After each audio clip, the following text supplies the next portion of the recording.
TK, the science guy. TK, the science guy. TK, the science guy. APES rule. TK, the science guy. Wind power, I'm a big fan. TK, the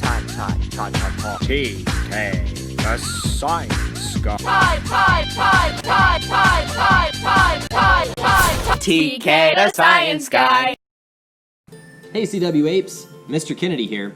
Today's lab experiment that we're going to do together is called the Simpson Index Lab. In order to find it, you're going to need to go to our class webpage and you're going to look for this guy right here. Simpson Index Lab. And yeah, Bart, Homer, they're on here. The Simpsons, you get it? Okay, well, maybe we're not watching cartoons for this lab, but hopefully you'll still find it fun. The Simpson Index is, well, it's a mathematical formula that we use in environmental science to help us put an actual figure or a number on the measurement of biodiversity in an ecosystem.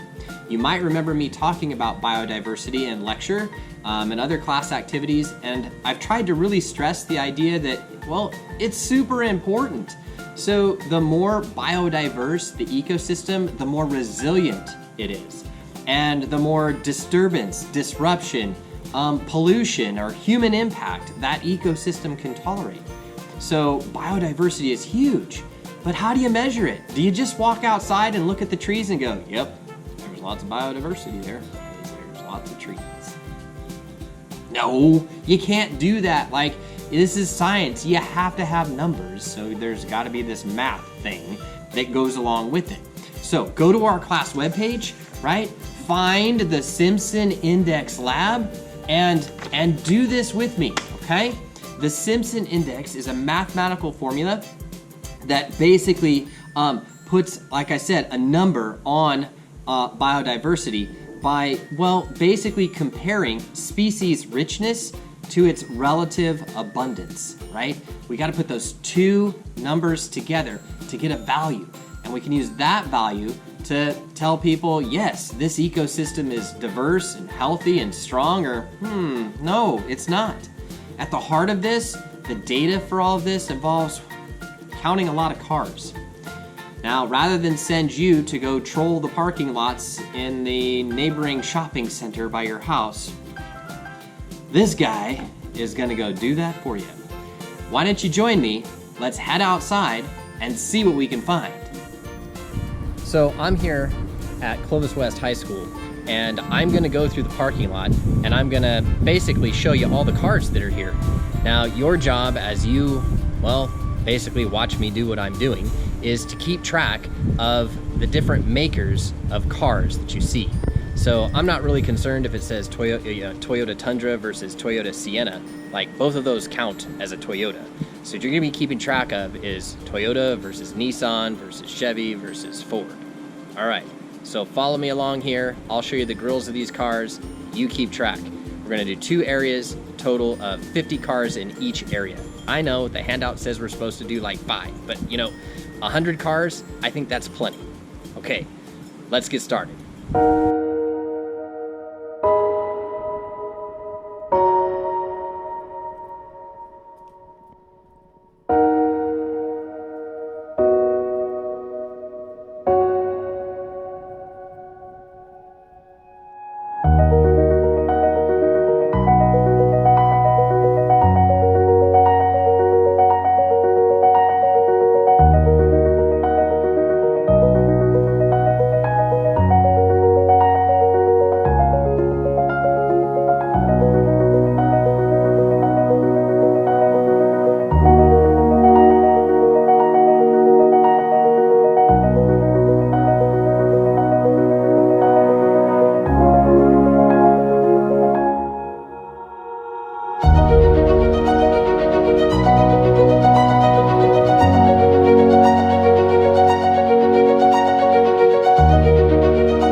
So that's it for the back lot, or the teacher's lot, out here by the baseball field and the pool.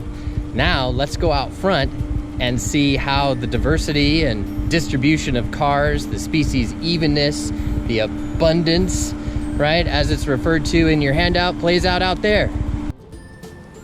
So here we are out at the front of the school now. We're gonna do the same thing. I'm gonna walk through here. I'm gonna look at the grills of 50 cars.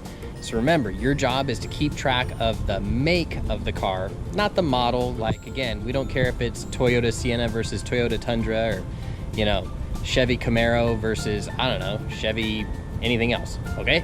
So you're just watching the grill, and you're keeping track of who the maker is. Let's get started.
So that concludes our trip through the front lot. Hopefully you were able to keep track of all 50 of those grills that you saw pass by. If you're having problems with an emblem, not knowing maybe like what manufacturer that is, Google it, right? They're all common, and they're all things that are easily found. All right, finally back inside. Woo, it's hot out there. So hey, we've got our data. Take the data that you were shown through those videos and plug those numbers in to the data tables in this handout, right? You'll notice it talks about like more communities than just the ones that we went to, okay? So hey, like that's all the cars I could find. So that's what we're gonna work with, okay? You should calculate the student lot versus the faculty lot right here, okay? Right here. Student lot versus faculty lot to determine where we had more biodiversity, okay? There's a few analysis questions that follow. Make sure you answer those in your final lab report. So I hope you enjoyed walking around the student and faculty parking lots or the back lot. right? And the front lot of the school and counting cars with Mr. Kennedy. I know I enjoyed it. Whew. All right, I'm Mr. Kennedy. It's hot outside. Remember, stay green, and I'll see you next time. TK the Science Guy. TK the Science Guy. TK the Science Guy. APES rule. TK the Science Guy. Wind power. I'm a big fan. TK